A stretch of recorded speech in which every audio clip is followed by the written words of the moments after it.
Crianças sem brinquedo pode ser mais criativa na hora de brincar, pelo menos é o que revelou um estudo feito na Noruega, país que detém um dos melhores sistemas de educação do mundo. Além disso, a brincadeira sem brinquedo melhorou o relacionamento da criançada. As brigas diminuíram e é sobre isso que a gente conversa hoje com o educador e psicólogo Marcos Meyer. Oi, Marcos, tudo bom? Bom dia, Soler, bom dia. Como é que foi feita essa mostra?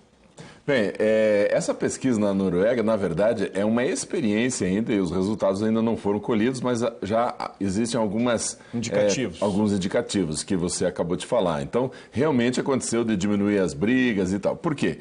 Porque as crianças não têm mais aquele excesso de brinquedos, mas tem caixa, tem almofada, tem algumas coisas que elas podem agora fantasiar o brinquedo e junto com as outras crianças vão brincar.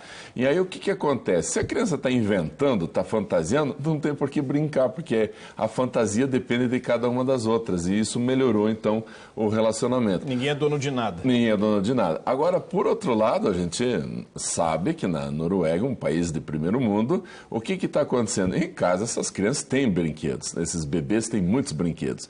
Então, não ter esses brinquedos na salinha da pré-escola não tem absolutamente nenhum problema. Agora, aqui no Brasil é diferente.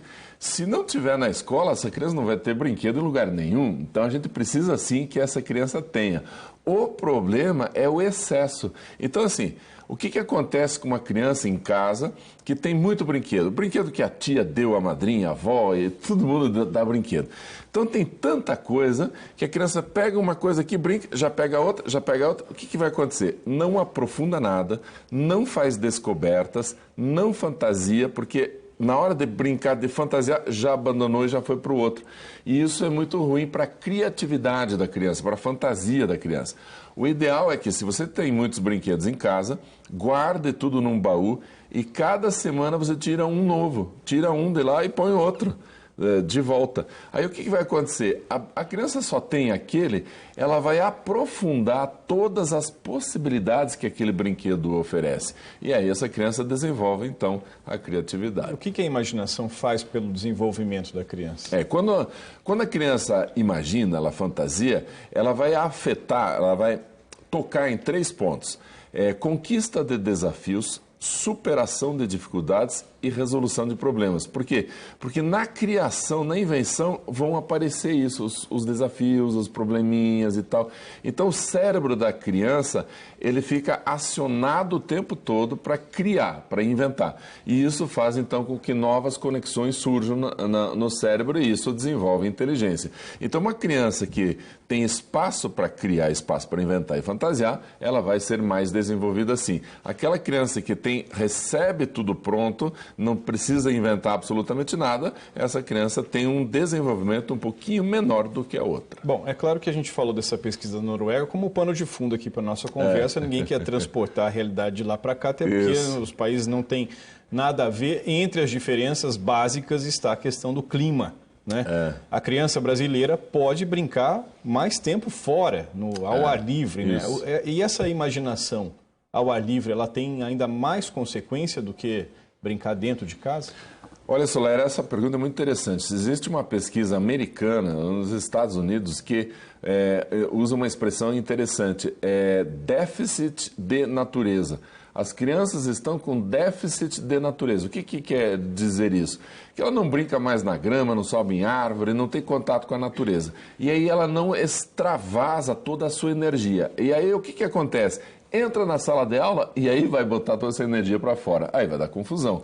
Porque é a hora dela sentar, se concentrar e fazer atividade escolar, ela não consegue, ela está precisando um pouco mais de gastar essa energia e aí vai dar resultado na indisciplina em sala de aula. Então o que a gente precisa? Que as crianças tenham mais contato, brincar fora, correr, brincar de esconde-esconde, todas aquelas brincadeiras mais antigas, mas em contato com a natureza são fundamentais. Então ao ar livre é fundamental que a criança brinque e a gente pode então ensinar essas crianças, porque muitas delas nem sabem mais como é que se brinca com essas coisas mais antigas. Crianças muito acostumadas com eletrônicos ficam mais individuais, mais individualistas, egoístas, porque normalmente os joguinhos são assim, A criança está com um joguinho, ela brinca o tempo todo sozinha, não interage com a outra criança.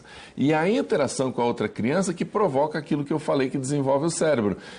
Desafios, resolução de problemas, porque ela tem que negociar com a outra criança. Agora você, mas depois sou eu. Então essa negociação não aparece no joguinho simples. E aí você tem uma perda de interação e, portanto, uma perda na qualidade do desenvolvimento da criança. Bom, você citou aí os pais, né? Enfim, o adulto ensinando a criança a brincar, as brincadeiras tradicionais, digamos assim, da nossa época, né?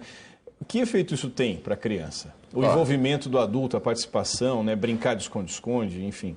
Primeiro que ela se sente valorizada. Puxa, o meu pai está brincando comigo. Esse é um primeiro ponto. Isso desenvolve autoestima, segurança. Essa criança se sente mais amada e se sente muito mais, então, segura diante de todos os desafios que vão aparecer pela frente. Aí ela passa a confiar mais em si. Então, quando a gente fala assim, tenta de novo, vai que você consegue. A criança vai tentar. Agora, se não tem um adulto perto, ela tenta, não consegue, ela começa a construir dentro dela uma visão dela própria de que ela é incapaz, impotente, não consegue fazer as coisas. Então, esse tempo junto com a criança é muito importante para desenvolver a autoestima. E a outra coisa, desenvolve um vínculo fantástico, porque aí o pai brinca, aí o pai erra, a criança dá risada, aí às vezes a criança perde. É importante que os pais saibam disso. Tem que fazer a criança perder também, porque tem pai que na brincadeira só o pai perde e a criança ganha sempre. Aí não desenvolve resistência à frustração. Então, de vez em quando, você ganha, a criança fica triste, mas deixa ela ganhar também. Isso cria um vínculo muito saudável entre pai e filho. Tá bom, Marcos. Muito obrigado pela sua participação. Foi um prazer estar aqui. Bom dia. Bom dia.